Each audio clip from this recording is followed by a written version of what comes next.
Hi, it's my favorite time of day, the time of day when I get to read a good book to you.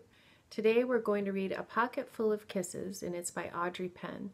She was a ballerina in New York City before she became a children's book writer. And I want to thank Casey for suggesting this book for us today. You might remember some of these characters if you read the book The Kissing Hand. Sometimes authors use the same characters in their books because we get to know them that way. And you might even have a favorite series of yours that uses the same characters. All right, let's see what happens in this book. A Pocket Full of Kisses. Oh, I see someone familiar already. Do you remember him? Chester Raccoon sat in the hollow of a tree stump and pouted. "Please, can we give him back?" he asked his mother. "I'll be really, really good if we can give him back."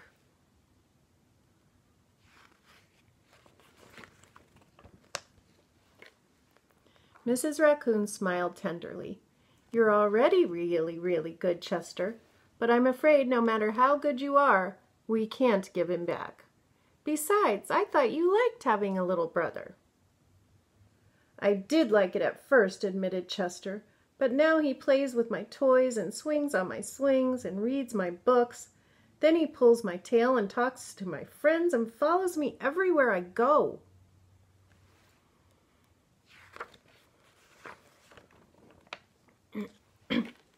Mrs. Raccoon lifted Chester onto her lap and smoothed out his worried, furry forehead.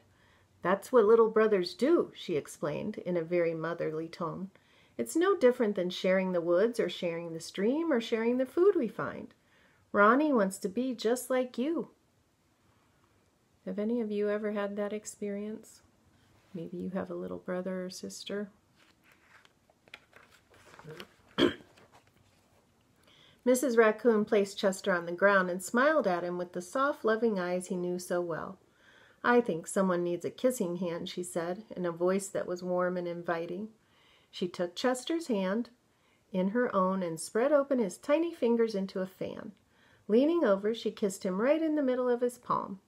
Chester felt the warmth of that kiss rush from his hand, up his arm, and into his heart. And when he pressed his hand to his cheek, he could hear his mother's words in his head. "Mommy loves you," they said. "Mommy loves you." Chester grinned so wide the tips of his silky black mask crinkled upward. Even his cheeks flushed to a primrose pink. He was the happiest raccoon in the forest.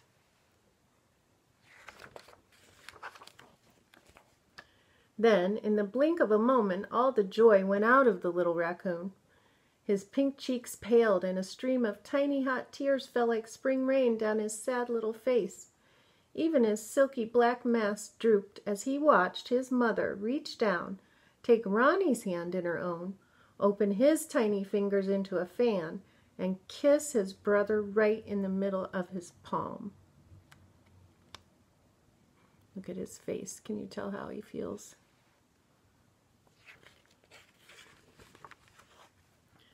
"That was my kissing hand," Chester gasped in the saddest voice his mother had ever heard. "Why did you give Ronnie my kissing hand? Don't you love me anymore?"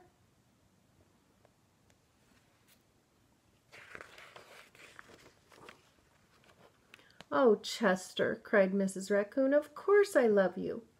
"Then how come you gave the baby my kissing hand?" asked Chester.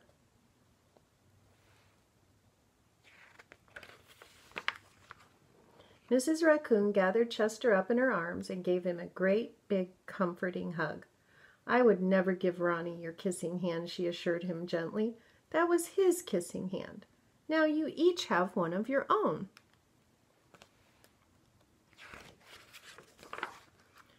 Chester wiped away his tears and settled in his mother's lap. "If you give both of us kissing hands, won't you run out?" Mrs. Raccoon laughed. "Would you like to hear a story?" she asked Chester. "About kisses?" "About stars," said Mrs. Raccoon.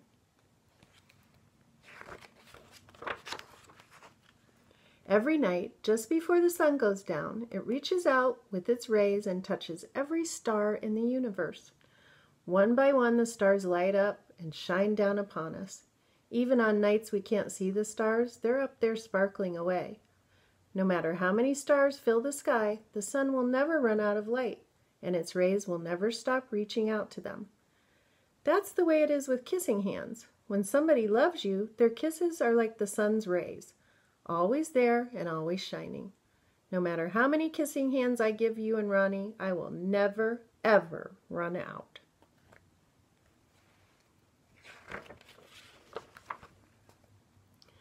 But you are right about one thing, Mrs. Raccoon told Chester.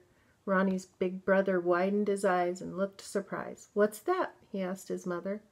"You are the big brother, and that deserves something extra special."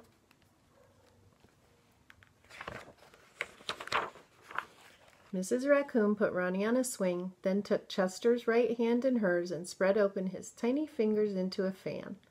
Leaning over, she kissed him right in the middle of his palm. "That kiss is for your pocket," she told him. "Take good care of it and keep it as a spare. You never know when a big brother might need a little extra care."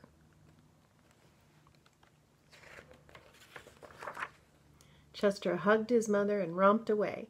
"I love you too," he seemed to say.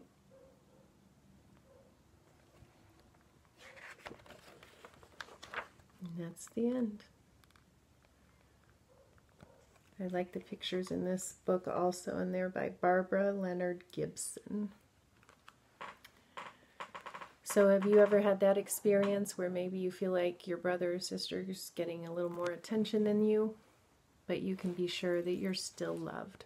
I know two people that are going to be getting a new brother or sister, right, Bella and Aria? But you know that you are still loved just as much as ever. All right, I'll see you next time. Bye, girls.